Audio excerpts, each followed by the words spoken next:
Hello, and welcome to the Sanctum Secorum podcast, where we plumb the depths of Appendix N as it pertains to the Dungeon Crawl Classics role-playing game.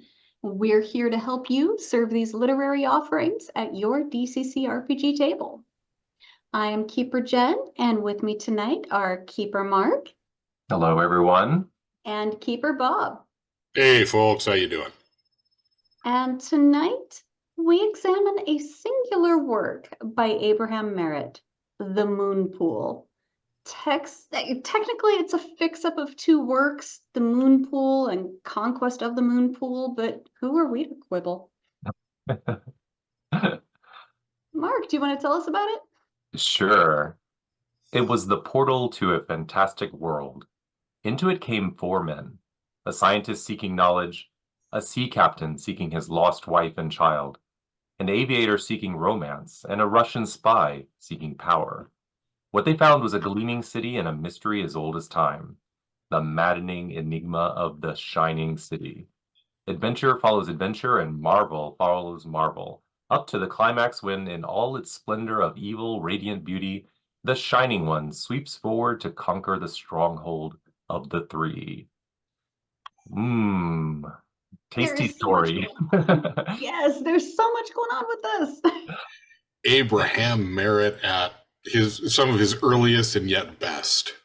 Yeah, this is one, I think it's my favorite. I know we did Creep Shadow Creep before. I can't remember what year that was, but and Burn Witch Burn and yeah. And those are fun, but this one is the first book I read of Merritt. It's one of these, like, It's an early one where he's putting on a lot of his style and thought, and it's very creative, and it's just very fantastical, so I think there's a lot to like here.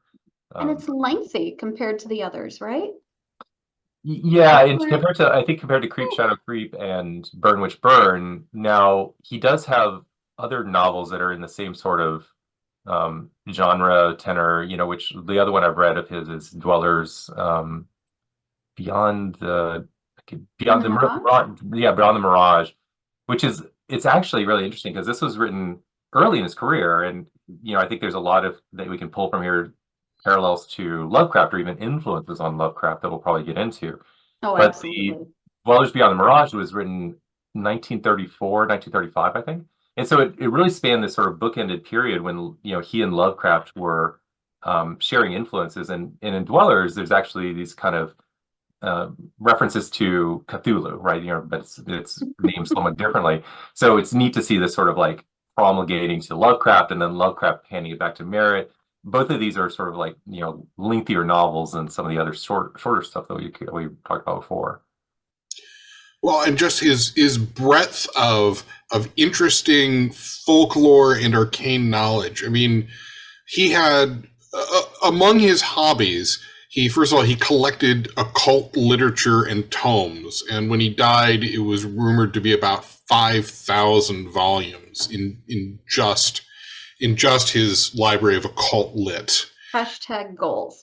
Yes. And then he cultivated. How close are you guys to that meeting that number? It depends on what you call a cult. I mean, the DCC shelves themselves. Right. He also cultivated plants linked to witchcraft and magic, like monkshood, wolfsbane, peyote, cannabis.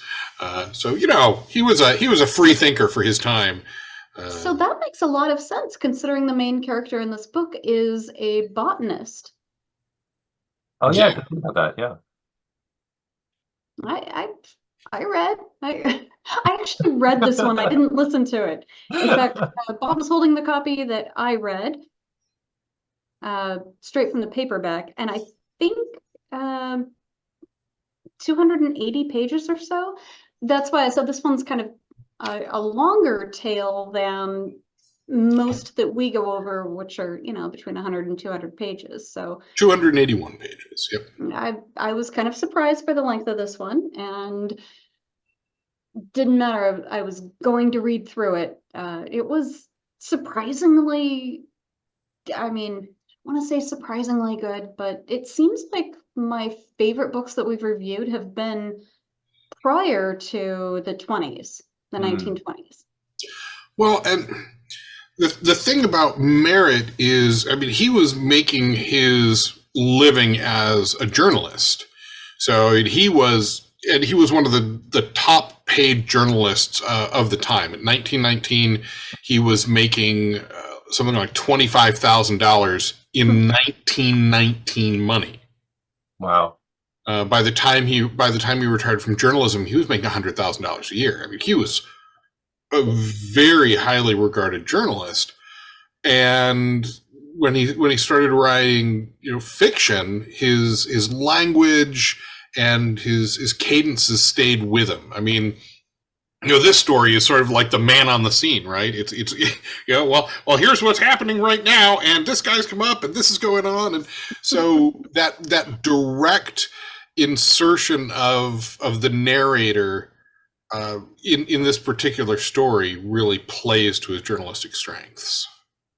Yeah, it's really interesting reading this, and you have to kind of put in the context that this is a really early version of this type of story, because once you've read Lovecraft or Derelith, you have all this kind of like the intro that's in this book is very much a trope, right? You have this sort of like letter to the society, then it's like sort of a tale, it's like a double trope actually. It's like a letter to the society and then a tale told to Dr. Goodman by Doc Martin. But this is really, a first, or one of the first kind of precursors to all those that came later. And that's actually kind of a formula that can get a little irritating, but it worked here. I actually, kind of in the context of it being an early novel, and it's a very seamless, because I think you get to know Throckmorton particularly well. It's not like this is sort of like a removed character. It's really that he's telling a story, and you are almost a first person in that story, and I think that's what makes it effective. But yeah, it is. I think, Jen, sort of to your point, it's kind of this earlier. Its timelessness, though, is what really kind of lends itself to really enjoying it. It doesn't feel like particularly, so rooted in its time that it's removed from our experiences, and I think that's kind of a fun part about it too. Oh, yeah, and besides the overarching theme of essentially the survivor's account, it is provided to the quote International Association of Science, end quote, including redactions, which just tickled me to no end. But there were some inconsistencies with like the initials of the president of the association. I was like, yeah, I'll chalk that up to a typo. I think. Well, oh, go ahead. I was going to say, at the beginning you mentioned that this is actually it's a combination of the Moon Pool and Conquest of the Moon Pool. And I hunted down the text of the original Moon Pool, which was not as easy to find as I would have liked. And essentially the first 5 chapters are the Moon Pool, and everything that follows is Conquest of the Moon Pool. All were published in All Story magazine, but Conquest was serialized over like 5 or 6 weeks, which makes sense based on its size. Yeah, and I think what that first 5 chapters, that's really Throckmorton's retelling and his eventual recapture, right? That's kind of where and it's interesting because that first 5 chapters it feels very different. It's like, it's a lot more into the mystery and the creepiness of it, I should say, versus the latter half, which is it's fun, but I think it feels a little bit more John Cartery, right? Where this heroic, not necessarily Dr. Goodman, but these sort of elements of heroism from these 4 characters are sort of thrust into this, unknown place, or this mysterious place, and there's like a love theme and these kind of, rescuing the princesses themes, and it's very 2 distinct, yes, periods, that it seems like, and I can understand that now a little bit more from the the breakup of the writing. Yeah, it extends the Lost World tradition from Burroughs. Yes, it certainly doesn't invent it, but it does build on it. I went through the Sanctum archives, and I found that here is the 1919 first edition. Wow. Then there is the 1944 Murder Monthly magazine. And that's the same sort of publication that we have Burn Witch Burn in, right? Yes. Okay. And then Avon 1978. And I was when I was looking for information, because the cover on the 78 is beautiful. It's by Rodney Matthews. And the original pencil sketch for that cover is on sale online by Rodney Matthews. If anyone has a spare $3,200 lying around that they would like to use to buy, a piece of art to hang in the Sanctum library, You are killing me. just reach out and let us know, right? I love that first edition that you guys have. That's really great. And there's so much to this. You were mentioning, Mark, about the Lovecraft influences, and there's a lot of talk that the Moonpool influenced the Call of Cthulhu, and that the setting of Non Madal is perhaps inspired Roulier. So, and then yes, you're right. Dwellers in the Mirage, right back. Merritt took that influence and built upon it and drew it in. But I mean, he ties so much of this to really cool cultural mythological roots, dealing with the Irish and Norse mythology. And I really dug that. I dug not only the combination of the two, but in a way that they're also kind of tied to this almost Dunsanian elfland Celtic mythos, right? Yeah, it's interesting. There are the through line is, of course, Larry's sort of Irish The O'Keefe belief, the O'Keefe belief, and how that sort of plays out with the Silent Ones, right? Being sort of the embodiment of that. But it's also got a lot of unique elements. I mean, they're like the frogmen and the dwarves and like the Shining One itself. It's not, you can't directly correlate it to like a specific mythology. And I kind of like that, just in terms of he's drawing inspirations, but he's creating his own sort of web of things, from that. And Yeah. that's fun. And there's also a little bit of mystery there, right? Because you don't really know the full cosmology. You just have this kind of like snapshot in time that they are now. They've had this long history of evolution and these kind of creatures that come down there, but you don't really get a sense of like the whole picture, which is kind of leave it to the mystery, which is always a fun thing to do. Yes, and I really enjoyed the fact that, like, observing the islanders as they're approaching this mythological place in the Pacific Islands. The description of the natives was not dismissive or like denigrating, like some of the other authors of the time may have just totally wrote them out as ignorant natives or something. But I think it's a really rare thing of its time. Plus, for 1919, wasn't that a little early for evolutionary theory? I was a little impressed there. It was pretty, I would say, my understanding, and not having depth study, that when the late 1800s and the early 1900s were obviously like a time of sort of conflicting positions on this. There was still a lot of work to do as far as like people kind of getting converted or understanding evolution and not misunderstanding it and applying it in different ways. But I think by 1919 it was largely accepted maybe like the Scopes. I would say until we get to the Scopes monkey trial, right? Yeah. Yeah, but really, I think I think like Merritt would have encountered, and the general sort of scientific support for it was there. So I don't think it was necessarily too early for that. It was just he was drawing from it and trying to tell a good story out of it, I think. Well, and some of the science that he uses, when like the Keth and the way it's breaking down molecular bonds into electrons, and I was like, wow, this is pretty heady stuff for something written in 1919. It was really, I mean, you don't see stuff that well described now. Right?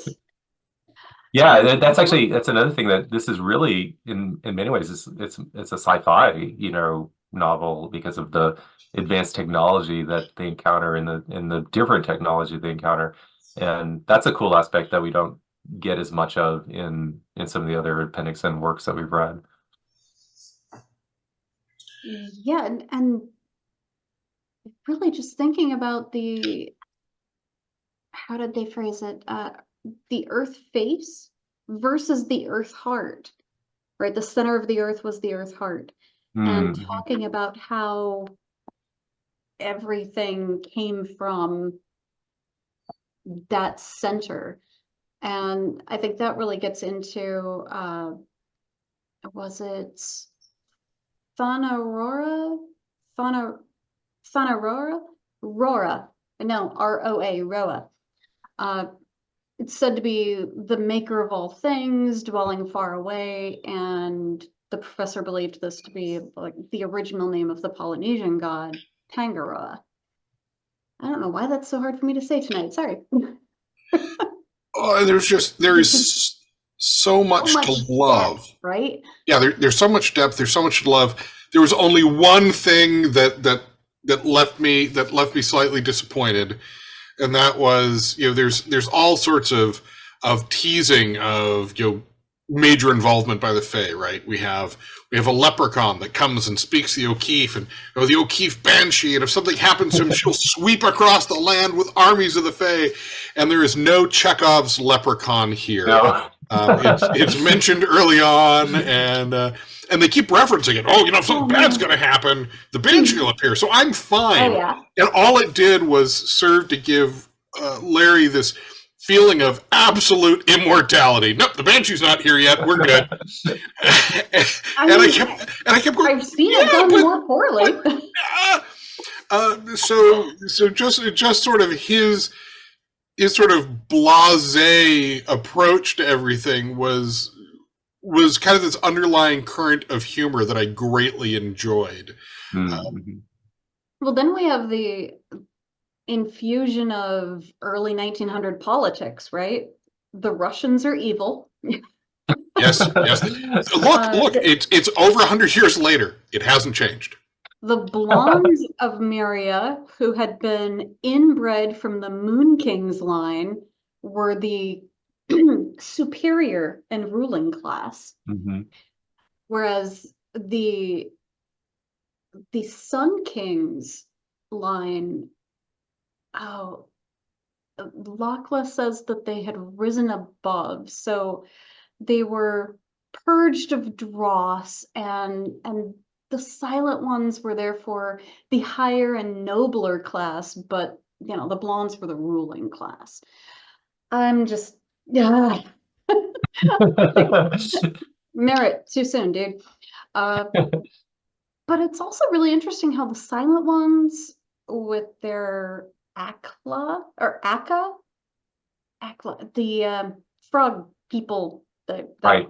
Yeah. Batrachians, the Silent Ones outsiders came in and they were accepted readily. They weren't distrusted. They weren't, they weren't suspicious of these new people. And the dichotomy, it really is a land of like good versus evil.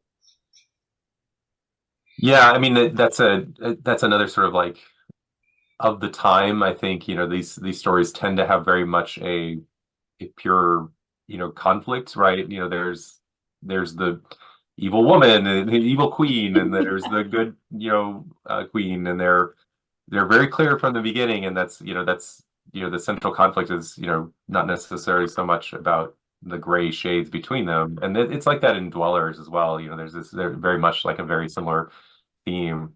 It is interesting that the evil queen and O'Keefe are they're sort of positioned as this love triangle, right? That is somewhat one-sided in regards to but that being like this key commonality between them is this foreigner who comes in who's very alive, right, in all senses of the word, and he's they both are drawn to him in such a deep way.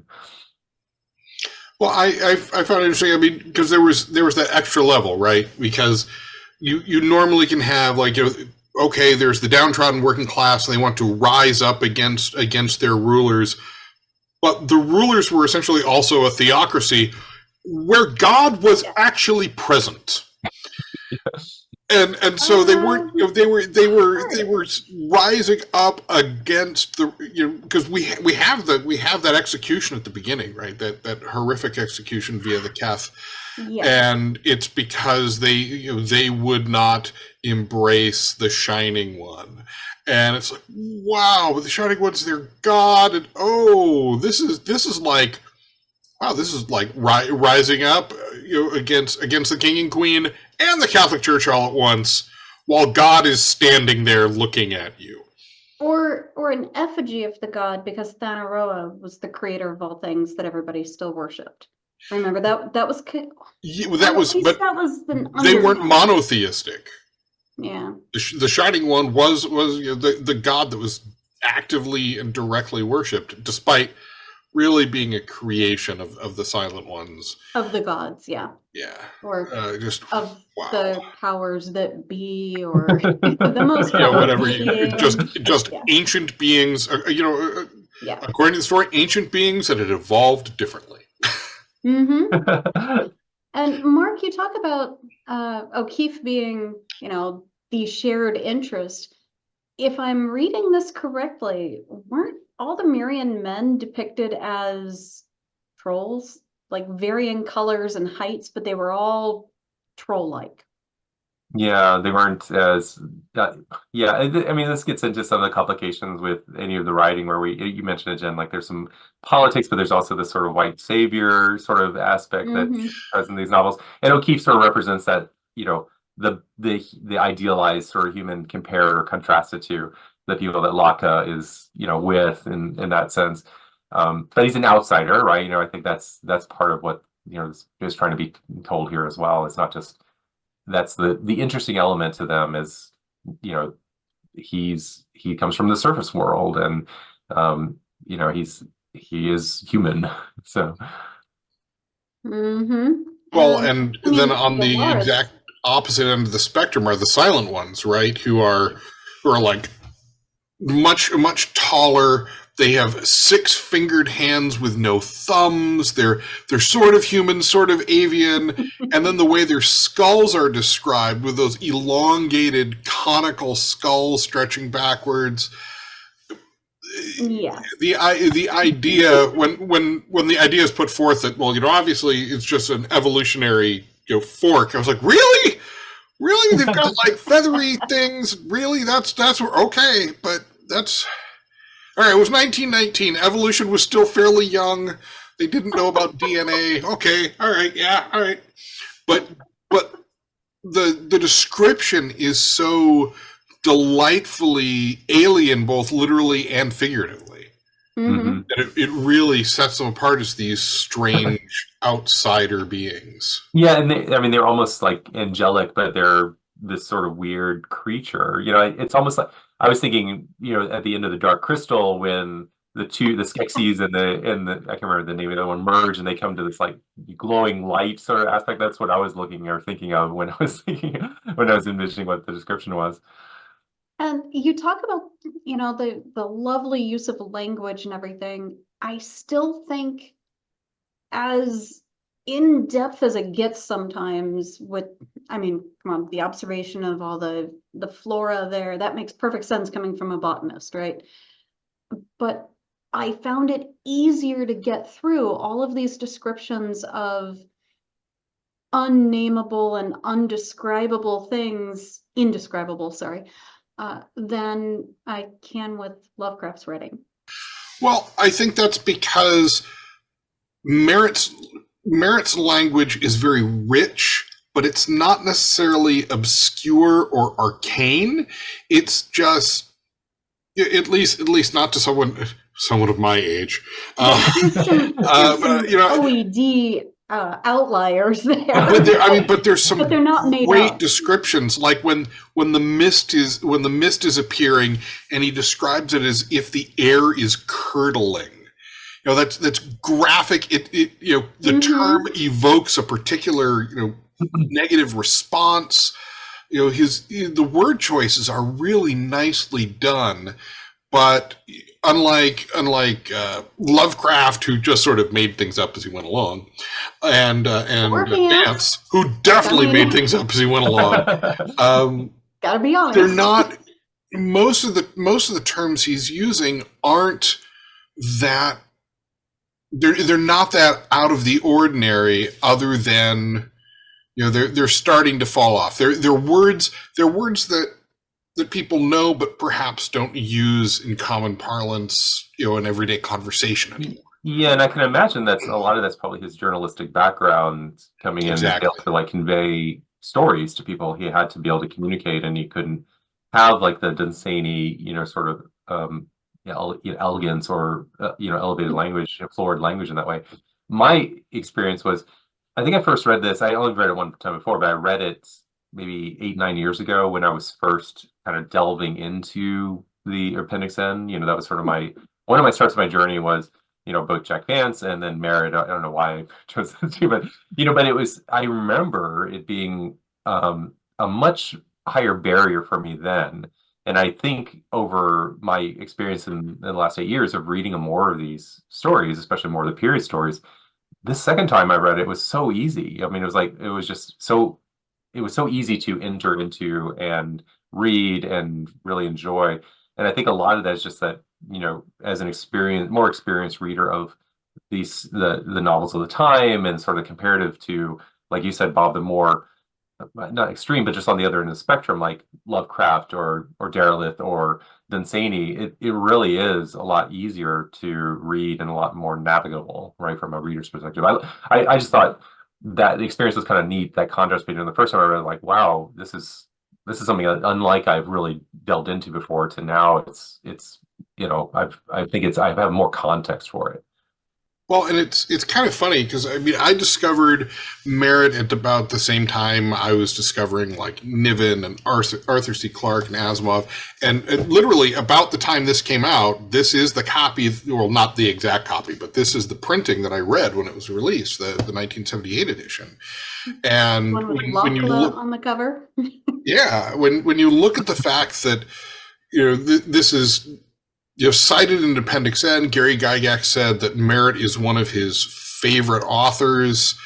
It really just laid in hooks, and I think my discovery of Merritt kind of set the tone. So when I found Lovecraft, as is inevitable, all roads lead to Lovecraft in pop culture, at least these days. I was already primed to just dive in and work my way through that language. Merritt's stuff is it's more approachable, and I don't know. He seems to have a much more upbeat view of humanity as a whole in this book than anything you would ever find in Lovecraft. Yeah, I will say I was expecting something more along the lines of horror, especially given Creep Shadow and Burn Witch Burn. This had some tense elements, and perhaps some that would have made people shocked back then, but no, it was really more of a thrilling overall adventure with so many different settings to it that you could encapsulate. And yeah, I there's a lot of stuff here. I almost think we should maybe get to some of the things we would want to stat. I just one more. This is a podcast about DCC. Let's talk about DCC.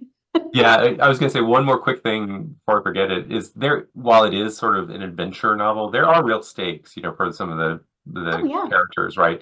Like Olaf and his child, that's a very tragic scene. Yeah. And Throckmorton. Olaf is just tragic. Yeah, but but it is like one of like you said, I think a more hopeful, story overall in terms of like how it's resolved. But yeah, let's get to things instead. I'm excited about some of the things that you guys came up with. I mean, I can't stat up the teleportation, but that was probably the best description I've ever read of it.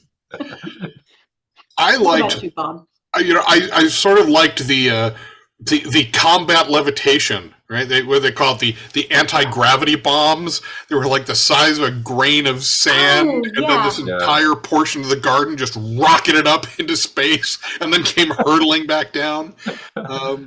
It was one of several things in this that really felt like high, sci-fi tech, like you were mentioning, Jen. There was the Keth, where there was the crystal that harnessed this strange material that would break things down at a molecular level and could be projected outwards. That was, well, let's face it, disintegration ray, basically. But it was a combination of disintegration ray and light spell, because you broke down into glittering motes of light that stayed. At the end of the book, they're talking about how they went in where the final revolutionary battle had been held, and there was just motes of light everywhere. Worst cantrip ever. My favorite part about that, though, is when I think Locke is trying to demonstrate it against the vase, and O'Keefe just whips out his pistol and shoots it and breaks apart the vase like really quickly before she can disintegrate it. There was a delightful description of a carnivorous moss, and there was kind of this. There was a moment in the book that has something about this carnivorous maybe sort of moss thing. And then we have the aside that goes into, well, on these islands, this moss has been discovered that it hits your skin, it grows in and spreads amongst the capillaries and begins feeding from your bloodstream and just leaves you as a dead husk, and there's nothing you can do but tear out your own flesh. I was like, oh, I am all about this real world carnivorous moss. That was just wow. That was just such a Wait, so not to be confused with the exploding moss lands that just create people-shaped hedges and shrubs. Right. Okay. Then of course there were the dead alive, as opposed to the undead. They were kind of a very specific form of undead, though, as we discover at the end of the story when. They're looking at them now. They're no longer animate, and you can see where their veins have all collapsed in their bodies, and they were by whatever had been fueling them. That sort of, I don't know if I would do them as a new type of undead, or if I would maybe write something up to add to the kind of undead traits at the beginning of the monster section, but certainly well deserving of a look. As long as you include, because it's on my list, so it would need to be incorporated, how would the speak with dead spell interact with them? Well, it probably wouldn't, because their soul, there was that whole argument of whether or not their souls were still there, because Throckmorton had found his wife. But they were saying the soul's gone, but their love was so strong, which sort of feeds up to love will save the day. So their souls are gone, but the vibrations of love continued. So can you really communicate with them? I think they were the Akka, AKKA. I'm going to go with Akka, the frog people who were. I mean, they were described as being 8.5, 9 feet tall with their weird conical tipped spears, and they were able to see, kind of see through invisibility when that was confronted, and just the way they're described, bellowing orders, and the throat pouch expands out. And, normally when you encounter anything like that, all of those actual frog-like traits just sort of get ignored, and Merritt brought some of them to the forefront while also saying, but they're different because they don't have that flat forehead. It's raised up, and they're intelligent. And then we discover why the spark of intelligence in them was expanded on. I think they'd be a really neat playable race. Ooh, yeah. And then I've got to say, if we're going to talk about the O'Keefe, we also have to talk about Olaf Hedrickson, our sailor, the man who lashed himself to the wheel while trying to hunt down his wife. That final battle that he has, where he snaps the guy's back. He's like, okay, now I'm done, and then drops dead. I think that almost deserves some sort of like mighty deed of perseverance or of something, so that if you think you're going to die that round, your mighty deed could be to fight for X rounds longer. If you get a 3, it's 1 round, then 2, 3, etc., so that you can keep fighting beyond, but at the cost of then you're dead. As opposed to just a straight fort save. That's really cool. I like that. Yeah, because let's face it, he wasn't Olaf.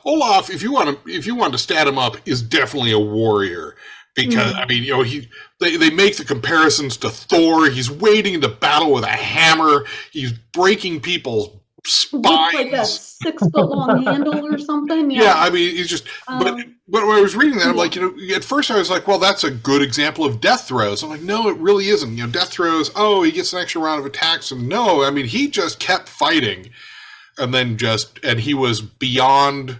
He was beyond the aid of the Silent One. So it'd be one of those things where it's a trade-off. If you want to do that mighty deed and pull it off, there's no roll the body.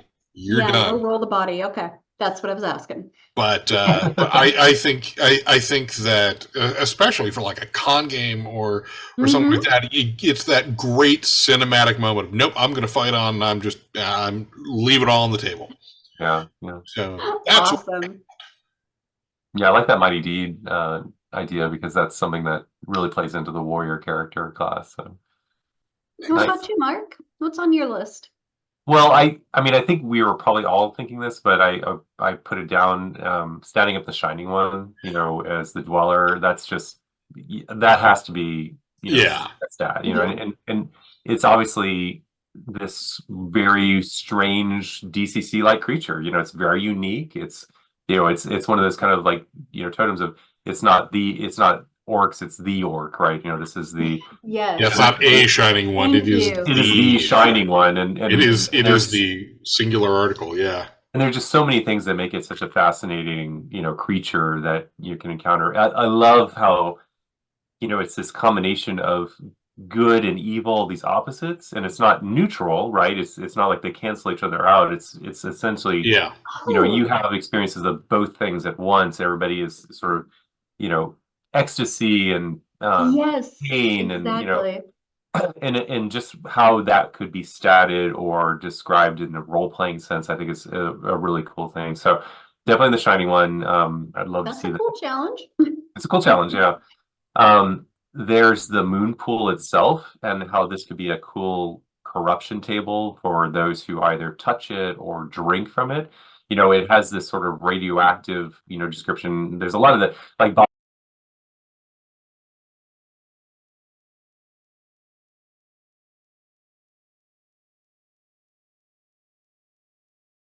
finally the ones themselves, the 3 that are left.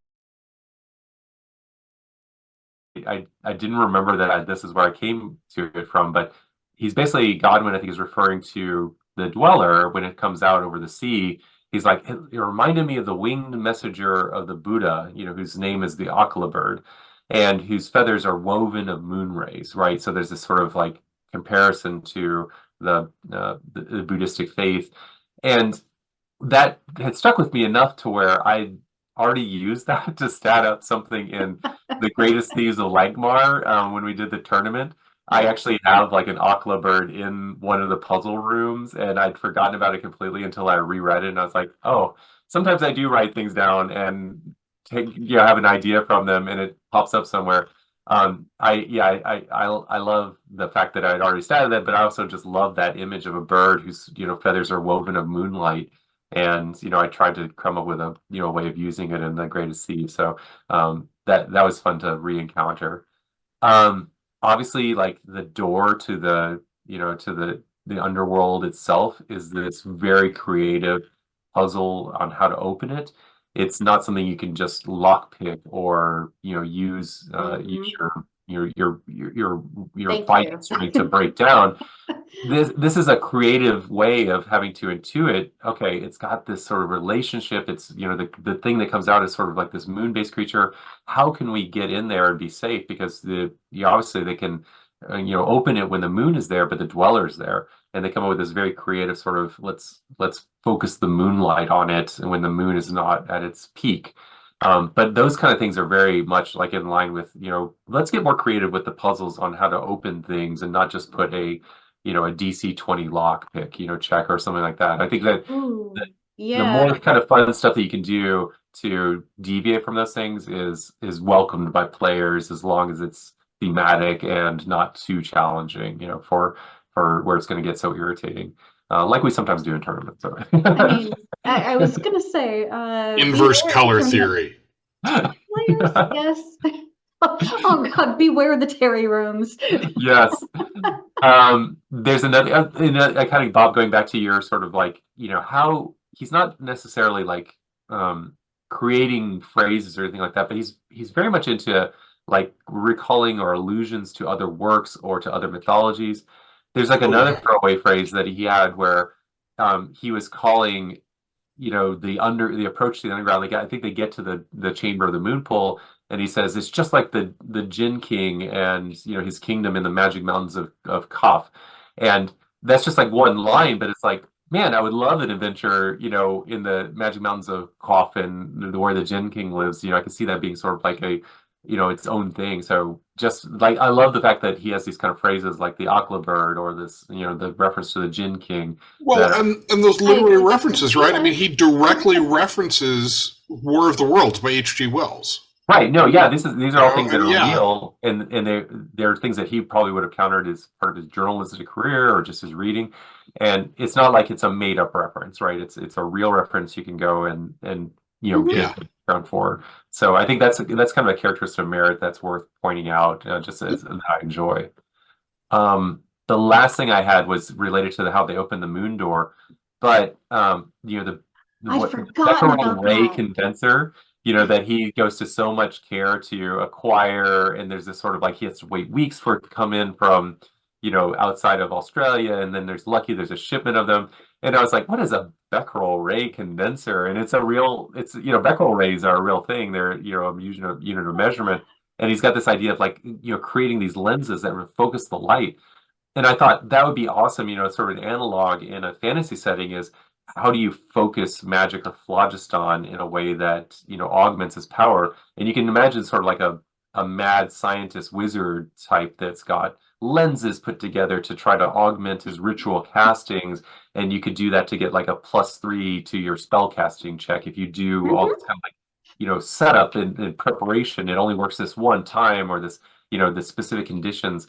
But like I think that's an underappreciated thing about the DCC core rulebooks. It's like, I'm sure Spellburn's covered this, but where these like sort of like minor rules are, like you can beef up your spell casting check through preparation. And what I'd like to have is just more elements to make it realistic, right? What is in the fantasy setting realistic in the sense, how are you actually making it rather than just hand waving, right? And this is a kind of a cool way that I think you go to you quest for it. You have to go and get the lenses ground. You have to go and put the mechanics together, and it's all for this like extra +1 to your check, so that you can summon the demon that you want to speak to, or to speak to the spirit of the dead.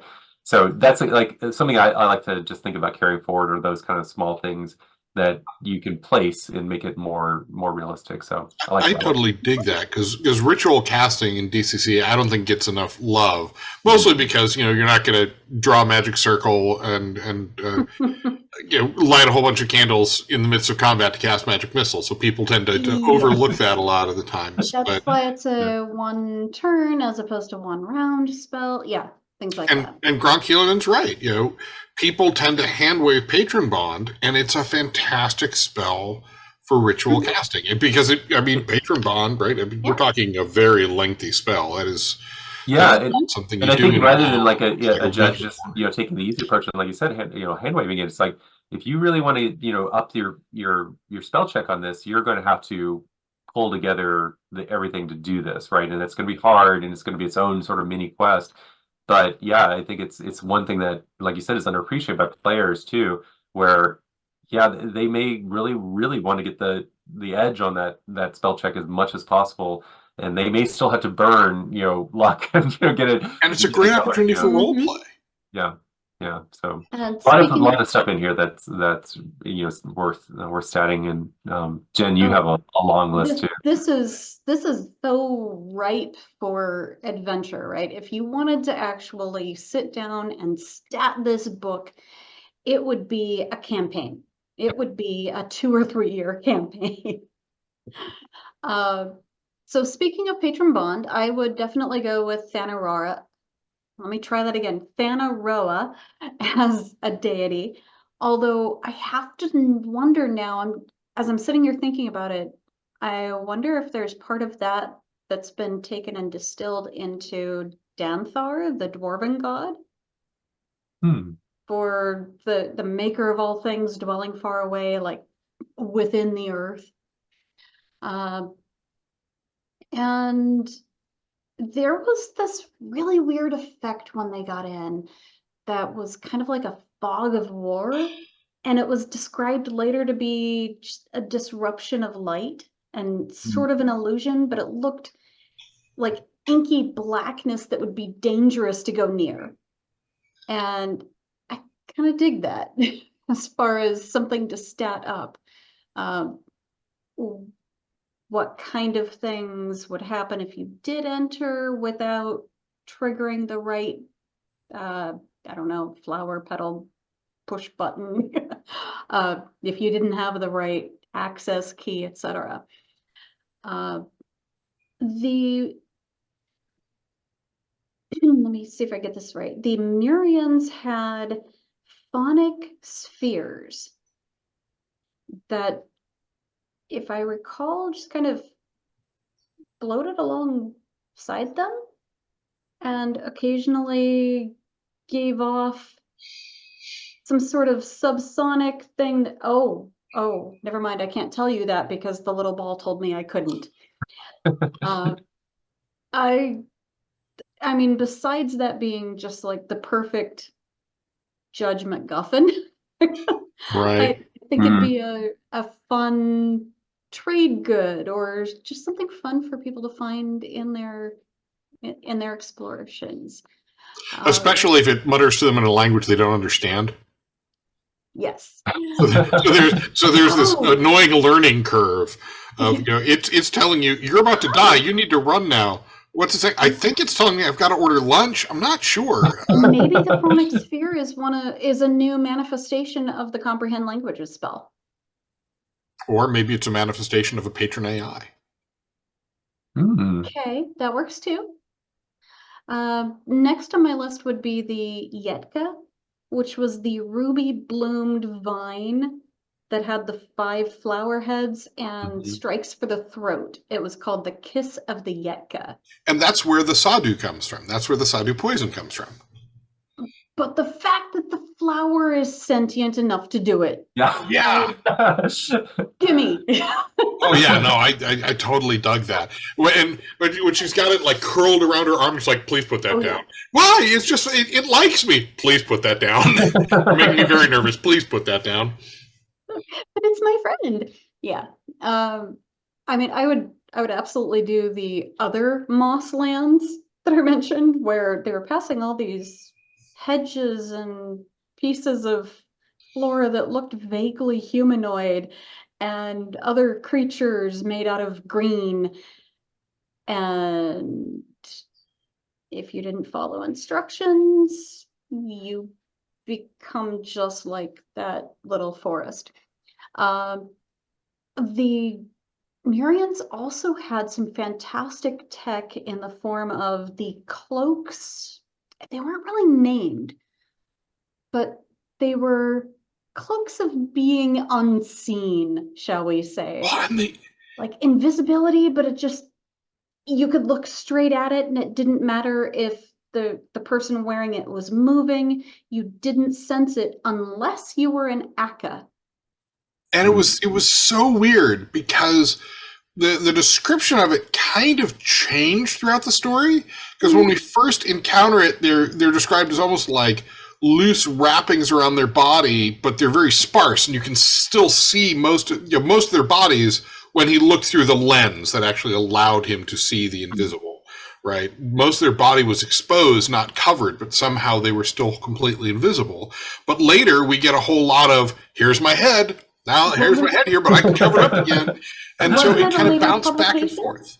Pardon? Didn't you say that the first few chapters were one publication? Well, the first time we encounter that is during Conquest. It's after chapter 5. Oh, okay. Because it's once they're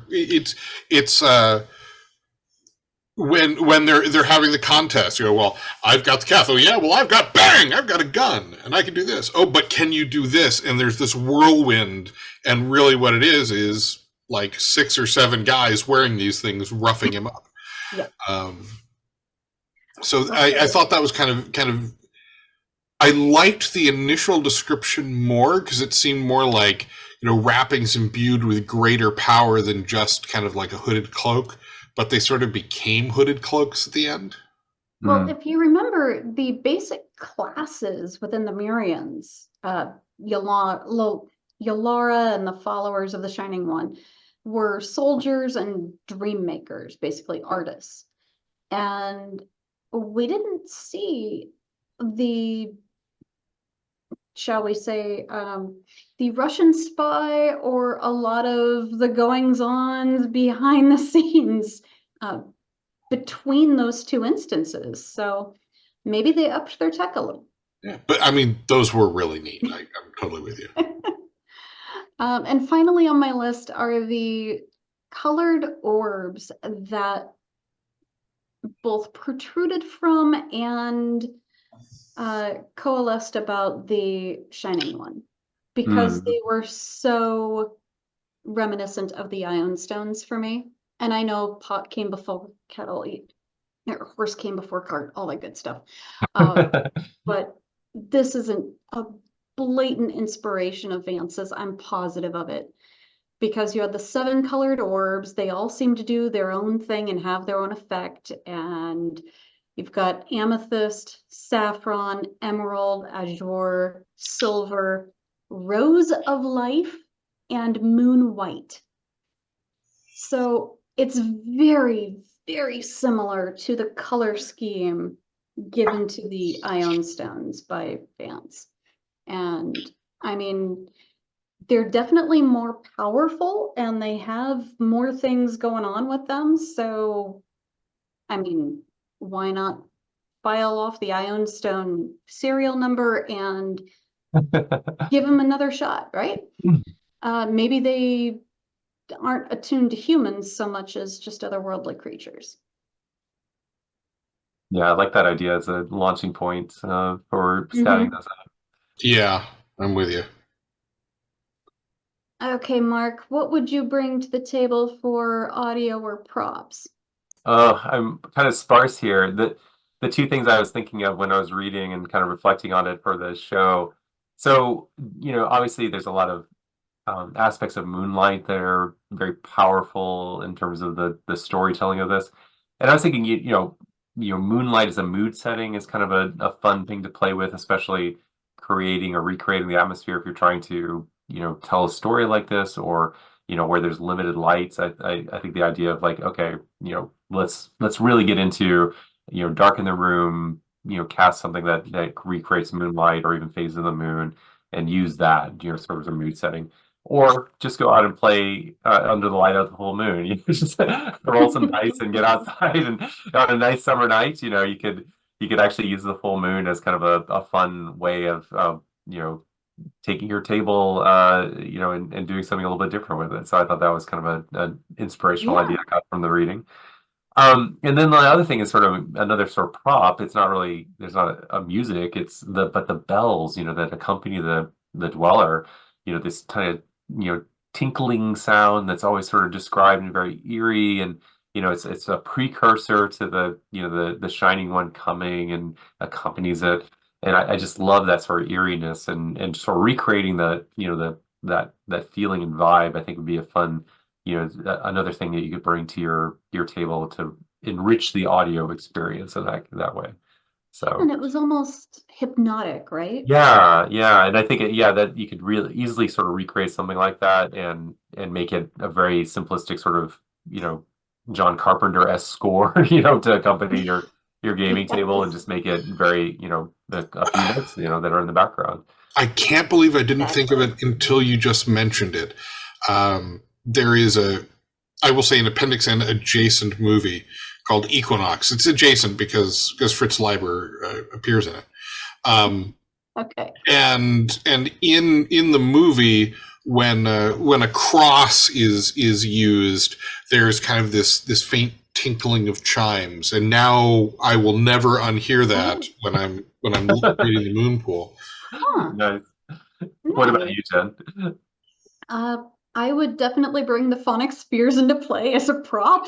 I know it's a cheap gimme, but I'm here for it. I also think the Yetka would be easy to craft. I mean, I've seen so many like birds of paradise that in the, shall we say, faux genre. And I think it'd be easy enough to create something like that with the wires to pose it properly. And I don't know, something really draws to me from that. I kind of dig the idea of just handing that out, right? I have a couple of audio finds simply because I know, who knew? Because of the Irish feel of this and the infusion of different cultures into what, Larry's still trying to sing his Irish songs, and I love that. Nobody understands it. And which is half the fun. Flipping through last night as I was finishing up the book, I stumbled upon the Afro-Celt sound system in my library, and specifically the title Release. That was a collaboration with Sinead O'Connor, and it is really awesome. And shortly before the show, I found a couple of songs, including those that were sung by Larry O'Keefe. One is called The Curse of the Mora, and the other is A Bird in a Gilded Cage. All I could find for that one was I didn't find them on Spotify, so Bob, I don't know if you'll be able to add them to the playlist, but if you can find them tomorrow, maybe you can include them in our show. Yeah. No, if I can find them on Spotify, I can add them to the playlist. But I was so just stunned by the fact that we have lyrics in here, and I was taking photos of the book. There's so many great things in the book, yeah. Irish music is something that Irish and Celtic music had me sitting in the stacks of the university library just with books all around as I was hunting down every single version I could of two particular songs. So I'm a bit of a nut about that, and this is just kind of a return to my roots, and I'm okay with it. And now, Bob, the floor is yours. Well, first, I'm going to say, when Jen says this, she's not kidding. When Jen, this is how Jen and I met because of Irish music. She was a member of a quintet called Ishkabaha, which of course is whiskey. So I'm the guy that married a fifth of whiskey, and I'm very happy. And so I really had to work really hard because Larry the O'Keefe, right? That certainly had Irish fighting songs in my mind, and maybe a little bit of Viking music for Olaf. And I really had to rein myself back so I didn't make like a 24 or 48-hour St. Patrick's Day playlist. I mean, that'd be cool too. It's fun. If people really want one, I'll put one together. But so I really reined myself in. It's actually one of our shorter playlists. It comes in at like an hour and a quarter. Whoa. Oh, yeah, you didn't put in full albums. Okay. No, I didn't put in full albums. Wow. Okay. There's a few very notable artists, and then some that I don't think people are familiar with. And I'm just going to name the artists because otherwise we'll be here till midnight. Right. First, of course, the Pogues, and the Pogues accompanied by the Dubliners, Shane MacGowan of the Popes. Speaking of, because Shane MacGowan, right? Black 47, Horselips, Flatfoot 56. There's a pirate group that Jen and I are well acquainted with, the Pirates Charles, and they've got some great stuff. So there's a little bit of Pirates Charles in there. Also, there is an artist, Celtic Metal Dude, and he is one of the leads from the pirate group, the Dread Crew of Oddwood. So he's done Reese? some. Yep, that's Reese. He's done some Irish metal covers. So there's a couple of those in there. The Young Dubliners, the Bollocks, the Tossers, Patty and the Rats, Waylander, Skyclad. Skyclad was like one of the first kind of pioneering Irish folk metal bands. And then Leaves, Eyes, and Valkyric, so we can get a little bit of Viking stuff in there. And we're getting some love in the Twitch chat from Paxaniski. Yeah, you gotta have Dread Cruise. Dread Cruise, just awesome. Oh boy, if this is a pirate episode, let me tell you, we would have a 48-hour playlist because I would not be able to restrain myself. But I mean, I'd be impressed if it stopped at 60 hours. Well, and I mean, I avoided a lot of the. Well, I can't say a lot of them because I did use like the Pogues, for example, but I avoided a number of the better known kind of rocking Irish groups. Oh yeah, Dropkick Murphys. Yeah, just because people are already aware of them. I couldn't help myself with the Pogues because Pogues, Shane MacGowan. But for the most part, I tried to go with stuff that most people wouldn't be familiar with. Sadly, there was a couple artists like the Wild Celts, who I would have loved to have included, but they are nowhere to be found on Spotify. And, I'm pretty sure had broken up long before Spotify was a thing, and that was sort of the end of that. But yeah, so it is kind of a condensed playlist. If people really want me to cut loose and give them an incredibly long playlist of Irish music for St. Pat's, I'll do it. I will do it. Don't threaten me with a good time. But oh wow, no, I kind of need Bob for other stuff between now and St. Patty's Day. Yeah, there's still there's plenty of playlists out there, right? Well, and like I said, while it's one of our shorter playlists, there's still like 40 or 50 songs on it. It's yeah, and there's a lot of artists that, like you said, I haven't heard of, and I'm looking forward to that. I'm sure a lot of the listeners have not either. So can't wait to see which Young Dubs track you put in there. I put in a couple. All right. Well, that's pretty awesome, Bob. Keeper Marc's word of the day.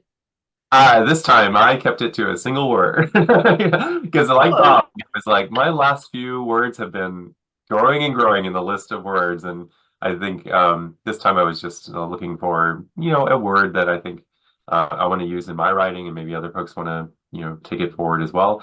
But I also thought it was thematic. This is coruscation. It's a vibratory or quivering flash of light or a display of such flashes, and of course that's very much throughout the novel. There's always these the lights that are part of the dweller, or the images that are after the Kethrays and all these things. It's a word that just seeing it on the page, I'm delighted whenever I see it, encounter it, and it's a reminder to try to enrich my own writing as much as possible with here and there words like Merritt does. It's also one of these that's, not very frequently used these days. It's in OED terms, it's one of the lower, usages, frequency band 3. So, it's worth upping that band somewhat, if it gets more writing and evidence. And So that's like 3 times for every 100 million words? Yes, yeah, that's the band that what goes into. So it's That a hurts very my brain a lot. I read that more in DCC writings than I do speak anywhere it, else. right? Yeah, and it's one of these that when I was approaching Merritt to reread the Moonpool, I was going, oh man, I'm gonna have to do like not have to. I enjoy that, but make another long sort of dictionary list. But Mm-hmm. honestly, it's not it when I was reading it, I was just more reading it for the pleasure of this time, and I wasn't really sort of doing that, Yeah, documentation approach. So I did notice that last week. You'd been reading and not taking notes off to the side. I was like, right, yeah, because I had a book for travel, how's and he it's like gonna one of do those things when this? I'm traveling with a book, I'm reading it on the airplane, I'm like, reading in the hotel room. And yeah, it was nothing that my usual pattern is more I'm reading and writing, off to the side, but because it was my travel book this last time, I just had more of a pleasure reading, rather than a study. So, but curscation is a very fine word, and happy to promote it. So, Yeah. Awesome. all right, well, let's move on to existing Yeah, instances of I'm looking at reskins. the clock. I'm so sorry. I know, Um, we had to get through some of this. there's so much in here. I told you at the beginning, there's a lot to unpack here. So I am going to snip through some of my own reskins. Hey, on the bright side, we're the last show before station sign off for the night, right? Kids today might not know what that means, but I think when we're done, Elena plays the national anthem and we're out, so it's all good. I think she's right. at a certain point that she's just going to play us out, Bob. So we. Oh, there'll be swelling orchestral music. Yeah. Well, as we mentioned earlier, there's a lot of influence in Merritt's works that we can see throughout the rest of Appendix N, right? For instance, the ion stones, even the description the lack thereof, but still the very wild flora that we see in Dying Earth. Even the magic cars feel like they influenced Amperdatvir, right? Yeah. But specifically, I think DCC Dying Earth #2, The Sorcerer's Tower of Sanguine Slant by Terry Olson, Mm-hmm. has so many elements within this that you could definitely just weave it into maybe Yolara's sitting room or something. I mean, we've got the stones, we've got the floating stones, we've got the magic portals, we've got the play of lights, and dare I say, summoning. So I think there's a little bit of something in the moon pool for everybody, but this particular adventure you could get a little bit more use out of, perhaps, Mm-hmm. rather than just tying it to Dying Earth. Next on my list, because of that Dunsany feel, because of the King of Elfland and the whole good versus evil thing, DCC number 92, Through the Dragon Wall by Daniel J. Bishop. Mm-hmm. It's technically the third in the series. It ties together 2 modules that had been converted from, I believe, 3.5 or somewhere along those lines, 2 of Harley Stroh's adventures. But one of my favorite parts in this is the anguished, not dead beings that you come across. And I mean, Bob, you'll love that part. Yeah. Speaking of Bob, hey, Skull and Crossbones Classics. We had some good bit of sailing in there and sea navigation. And Bob, Okay. when's my next issue coming out? I know. I really, I didn't see that. I didn't see that comparison and contrast, but I will Really? accept it. Honestly, that was how the conceit of the travel happens. We're sailing through the Pacific Islands, and we're getting this geographic lesson without having it be taught to us, right? It's not dictated to us. It's actually just coming through in the flow of the narration. And I'm like, this would be such a cool setting for something else from Skull and Crossbones. We also, if you have a hankering for the Celtic flavor, the Isles of the Celts from Ed Stanek and Ray Organ Games. Here, here. There we go. I listed Greatest Thieves of Lankmar here specifically for the puzzles and that piece from Marc. Now, Marc, did you say James Posnell has something Celtic out that might have? Well, no, it was the more. tag I didn't have a chance to research this before the show, but he's got is it the Feywild? Oh, the Fey. The Fey. Right, Okay. and I didn't know how if he'd done anything with the Celtic, tie-ins that the beings, Okay. the silent ones. So that was just more. I'd like to go back and research that a little bit more, but James Posnell obviously, somebody who's done a lot with the Fey wild work that he's published, and definitely worth referencing here. Very cool. Next, from somebody that used to be part of our Florida group. Yeah. And I apologize ahead of time. Dave Pershbla, oh gosh, I can't even pronounce that. He said there was a schwa in there somewhere. Anyway, it's the Way Station from Purple Duck. I believe it's number 4 in their series of the DCC Adventures. If you're looking for some quick stats on carts and unknowable passageways and the dwarves of Upanesh. However, see, pronunciations just aren't happening tonight. I'm sorry, Dave. But quick stats, here we go. I would be remiss if I did not mention, if we're really going for that Lost World feel and the foreign flora and cultures, there's this little thing called the Purple Planet. DCC fans may have heard about it. I don't know. It's been so long since I've heard anything about the Purple Planet. And there's a handful of BackerKits going on right now. I'm sure that we can provide links on those. In the interest of time, what does Bob and his co-host have for us?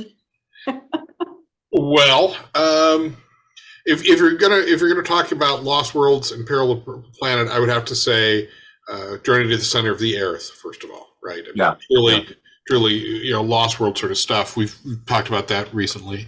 Definitely Mutant Crawl classics. The technology of the Murians often feels like tech of the ancients. They've got floating cars as well as other weird tech that they no longer can make or understand how to make. So that to me makes that entire area a perfect place to drop an MCC group into. Kind of pulling on the Celtic and references to Elfland, of course, Michael Curtis's Queen of Elfland Sun, and that sort of journey into Elfland, and this one might surprise you as much as Skull and Crossbones Classic surprised me, but People of the Pit. If you replace the weird tentacle things with the Shining One, and expand the pit out to be more of an entrance to a larger city, more stratified, and more of a subterranean hex crawl than just a dungeon delve. And I think it would be a great way to reskin People of the Pit. Nice. That could be fun indeed. And Mark, did you have something for this? I'm going to keep it extra brief and just say I was thinking about some of the original Adventures Reincarnated and the Lost City, particularly because I think that Yeah. there's a lot of that you could do there to a DCC conversion of that, and obviously it has a lot of inspiration from the original Appendix N, influences, and the moon pool being one of them. So that came to mind. The Journey to the Center of Lost Aerith, like you've already mentioned, Bob. I was going to mention one other thing. It's not really a reskin, but it's also kind of along the lines of the Greatest Thieves. There's a little Easter egg sort of journey connection between the moon pool and the holiday module that I wrote, Twilight of the Solstice. Doug's Ooh. cover art for that is actually a scene that depicts my version of the keeper or the dweller in one of the Nice. encounters. So it's like kind of this cool green cover with some sort of luminous entity coming out of the pool. And I always associated the cover with the fact that I'd recently read Moonpool, and he had picked that as a scene to do the cover art for. So but anyways, that's not necessarily something you can reskin, but it's something you can take away from Doug's art, which I think is its own thing, and very evocative of the sense of what it is. But yeah, those are, I mean, all those are really lovely ideas, and that I think brings us to the next segment. Jen, do you want to introduce that? Oh, our DCC feature for this episode. I went with The Seventh Deadly Pit of Sezarkhan by Harley Stroh. I'll read a little synopsis. The Mhm. doom of Caesar Khan is writ large in the stars. However, perverse to the end, the warlock refuses to accept fate's decree and will do everything in his power to escape his doom, even if that means bringing an end to the multiverse. Crucial to his plans are three artifacts: the Crown of Seraphim, Tarving, the cursed foe brand, and Tarnhelm, the dragon helm. Wow, this really brings me back because Right? it's the early days of DCC, and one of my first experiences was going through Harley's tournament for the Seven Pits at Which was GaryCon. the seven deadly pits of Caesar Khan, as opposed Yes. to the seventh. Yeah, I was very confused when Jen mentioned. I was like, wait, well, we played in that. I'm pretty sure it was this. Oh wait, but we play tested the other. Yeah, Yeah, and then he put it Yeah. together, and I ran this for a group one time, and it was fun. But I just remember that indelible moment of being kind of on the ecstatic sort of like, oh, this is great. Let's get back in line. I'm gonna go back and get see how long you can survive. And somebody got the sword, and they're cutting off other players' heads with it. That was great. So I love this. I love the what he did with this, and how the play testing and the tournament stuff went in the beginning with it too. But it's a really great adventure on its own, and probably doesn't get a lot of attention. no, Probably because it's in one of the Goodman Games Gen Con program guides, 2015 Okay. to be exact. Uh, the reason this came to mind for me is because I actually playtested this at the first Gary Con where I was running events. So shaking in my boots and I'm running this thing. Okay. Um, not only was it the first adventure that I had OSHA regulations thrown in my face for. This adventure is so not OSHA safe. But there's, I mean, okay, dwarves, right? I think that this would be an extra insidious adventure if you were to put those many, many, many dwarves Hmm. in those cloaks of invisibility. Yes. I mean, they're already pretty formidable. But I mean, like I said, there's the moon pool is such a prolonged adventure, right? It's probably twice as long as what we would normally review. So granted, this only covers a portion of it, but the overall environment of it seems to embody so much of the working class of Myria and the surly attitudes toward outsiders who have yet to dance with the Shining One. I also think that the ogre-like creature could be a stand-in for, was it Luger?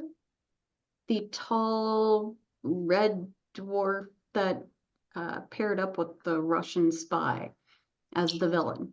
Right. It's the one that Olaf kills at the end. Yes. I was going to say spoilers, but the book was written in 1919. The book's 105 years old. It's okay. Oh, goodness. And Doc Martin dies, and Edith is not. Yeah, anyways. It is such like, yes, Vitani Maru, it is a good adventure. I could wax poetic about this particular little adventure. I mean, much like Not in Kansas Anymore, it doesn't get a lot of play or airtime because it's inside one of these compilations. So that's just one more reason to go pick up the archives. There, you know how Goodman is now compiling into book forms a number of the classic adventures.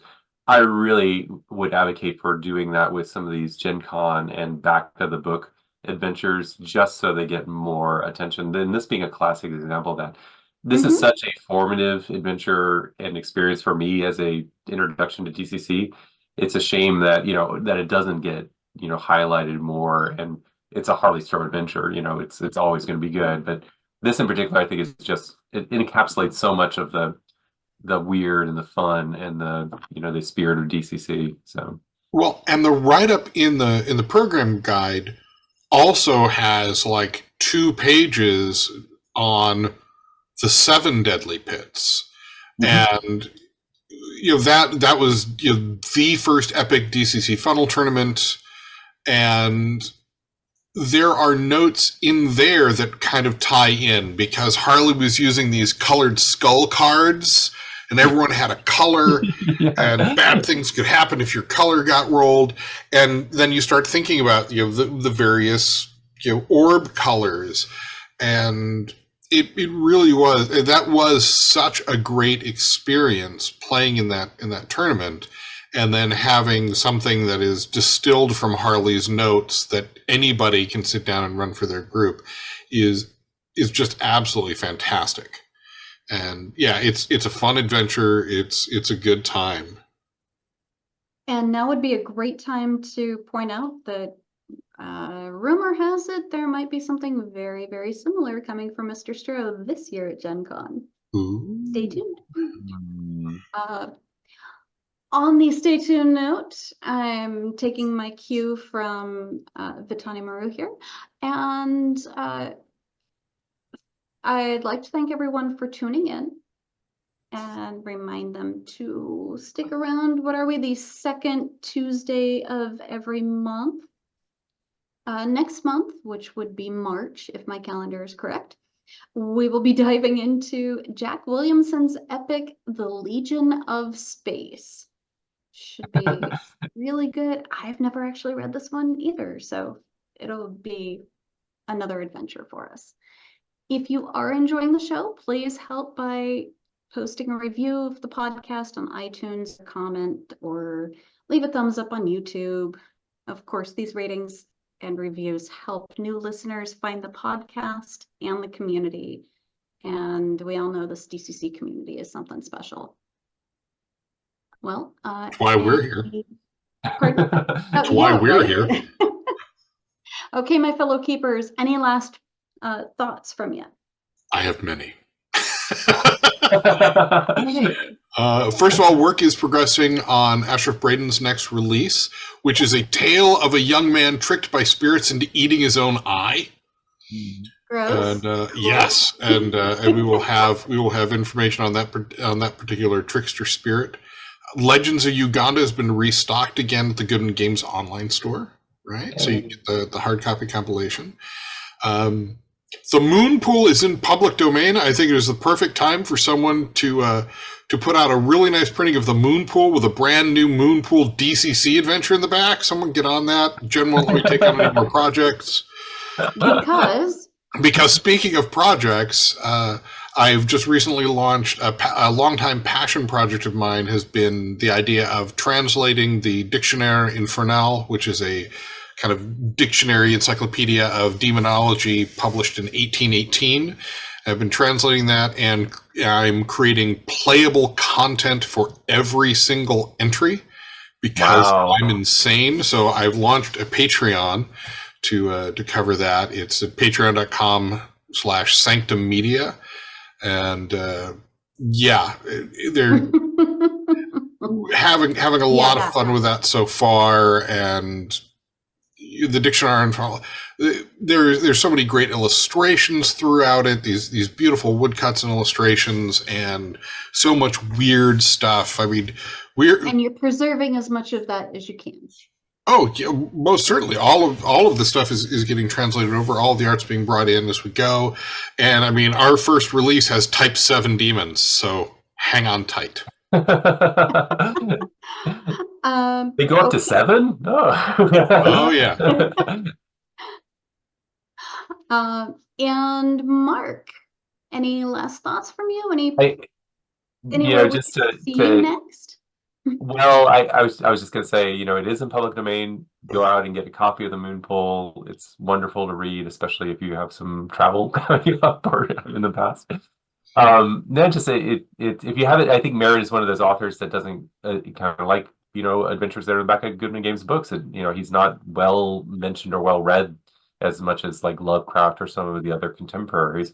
And I think he's definitely worth diving into. And so if you've been inspired by our review and our DCC review, then definitely suggest going out and reading it, the original material. It's really good. And just in case we publish a little late in March, or you listen a little late, we'll see you at GaryCon next. Oh yeah. I'm going to be running playtest sessions for Beneath the Isle of Serpents at GaryCon. So yeah. Very nice. And I'll be there. You'll be manning the booth. You're going to be more important than me. People are going to go to you to get dice. And I'll be playing miniatures with my kids. Awesome. Well, we look forward to seeing everyone there. And that's it for us this evening. We hope we've inspired you. Thanks for listening.